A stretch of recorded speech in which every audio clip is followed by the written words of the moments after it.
প্ৰধানমন্ত্ৰী নৰেন্দ্ৰ মোদীৰ ঘোষণাৰ সত্যতা কিমান?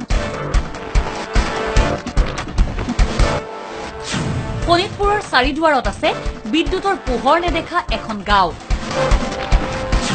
আজিৰ দিনতো দাৰিকটাবাসীয়ে দেখা নাই টিভি, কম্পিউটাৰ। প্ৰধানমন্ত্ৰী নৰেন্দ্ৰ মোদীৰ ৰাজহুৱা ঘোষণাৰ এখন বিপৰীত ছবি। শোণিতপুৰৰ চতিয়াৰ চাৰিদুৱাৰৰ দাৰিকাটি গাঁৱত আজিও নহল বৈদ্যুতিকৰণ।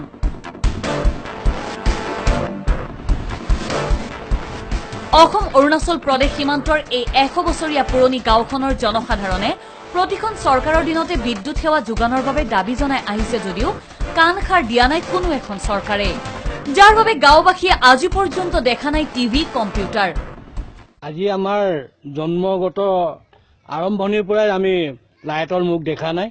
চৰকাৰে ফৰেষ্ট ভিলেজ গাঁওখনত যদি লাইটৰ ব্যৱস্থা কৰি দিব নোৱাৰে তেতিয়াহ'লে আগে পিছে কিয় অন্য ফৰেষ্ট গাঁওবিলাকত লাইটৰ ব্যৱস্থা কৰিলে, এইটোকে মই জানিবলৈ কৰ্তৃপক্ষক আবেদন জনাইছো। আৰু একাংশ লোকৰ দাবীৰ ভিত্তিত ৰাজ্যৰ শক্তি বিভাগে গাঁওখনলৈ বিদ্যুতৰ খুঁটা, তাঁৰ আদি যোগান ধৰিলেও সেইবোৰ পৰি আছে কাৰোবাৰ চোতাল কিংবা ঘৰৰ পিছফালে।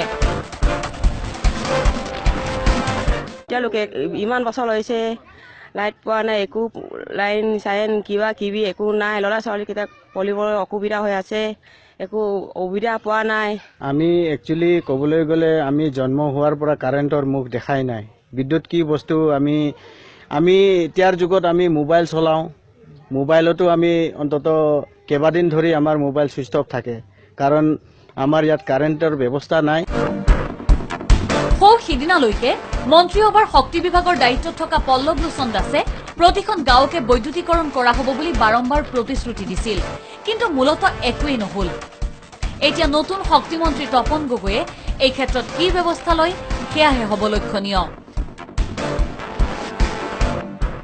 বালিপৰাৰ পৰা ঋতু, পৰ্ণা, চক্ৰৱৰ্তী, DY365।